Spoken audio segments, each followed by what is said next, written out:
নজর রাখবো পরবর্তী সংবাদে। শার্টার পরে মাথা চৌচি রক্তাক্ত দুই শ্রমিক, এমনই ছবি ধরা পড়েছে আজ, এবং সেই সঙ্গে জানা গেছে গুরুতরভাবে আঘাতপ্রাপ্ত হয়েছে দুই শ্রমিক এবং সেই সঙ্গে তাদেরকে পরবর্তী জিবি হাসপাতালে রেফার করা হয়েছে।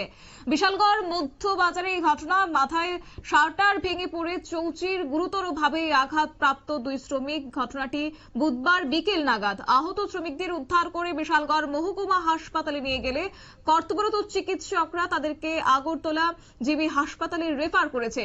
সেই সঙ্গে জানা গেছে বুধবার বিকেলে বিশালগড় মধ্য বাজারে একটি দোকানে শার্টারের কাজ করতে আসে 4 জন শ্রমিক। হঠাৎ করে দোকানের শার্টার আচমকায় ভেঙে পড়ে শ্রমিকদের মাথায়, সাথে সাথে দুই শ্রমিকের মাথা ফেটে চৌচির হয়ে যায়, রক্তাক্ত হয় দুই শ্রমিক। এবং পরবর্তীতে এই ঘটনা দেখতে পেয়ে পার্শ্ববর্তী দোকানদাররা দ্রুত খবর দেয় দমকল কর্মীকে এবং তারপরে দমকল কর্মীরা তাদেরকে ঘটনাস্থল থেকে উদ্ধার করে বিশালগড় মহকুমা হাসপাতালে নিয়ে যায়। যদিও পরবর্তীতে বিশালগড় মহকুমা হাসপাতালে নিয়ে গেলে তাদেরকে চিকিৎসক আগরতলা জিবি হাসপাতালে রেফার করেছে।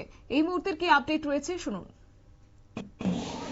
নয়ন দাস, বাড়ি লক্ষ্মীবিল, পশ্চিম লক্ষ্মীবিল, পিতা প্রদীপ দাস, আর সুদেব নম পিতা তপন নম, নমপাড়া বাড়ি।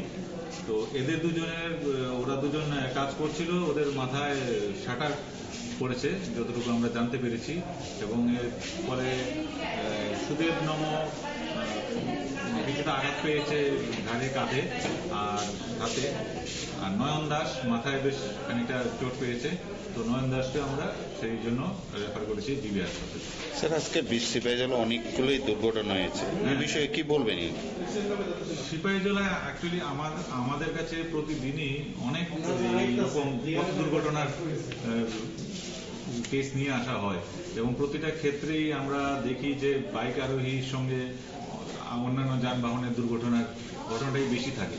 তো আমার মনে হয় এখানে ট্রাফিক আরো একটু কঠোরভাবে যানবাহনের গতি নিয়ন্ত্রণ করা এবং সুনির্দিষ্টভাবে ট্রাফিক বিধি মেনে চলা।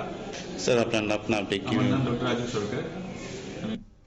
আপনারা শুনেন চিকিৎসকের বক্তব্য, অর্থাৎ শার্টারের কাজ করতে গিয়ে অসতর্কতাবশত সেই শার্টারটি ভেঙে পড়ে মাথায়, এবং যার ফলে গুরুতরভাবে আঘাতপ্রাপ্ত হয়েছে দুজন শ্রমিক।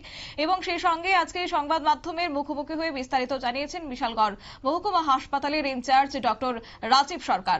আহত শ্রমিকের নাম নয়ন দাস একজন, এবং তার বাড়ি বিশালগড় পশ্চিম লক্ষ্মীবিল এলাকায়, এবং অন্যদিকে সুদীপ নম, তার বাড়ি কার্যত জানা গেছে নম্মপাড়া এলাকায় বলে জানা গেছে। এবং সেই সঙ্গে আরো একটি বিষয় যে এই মুহূর্তে তাদের অবস্থা খুবই গুরুতর, এবং আহত অবস্থায় তাদেরকে রেফার করা হয়েছে আগরতলা জিবি হাসপাতালে, এবং সেখানে তাদের চিকিৎসা চলছে। নিয়ে নিচ্ছে ছোট্ট একটি বিজ্ঞাপন বিরতির সঙ্গে থাকুন।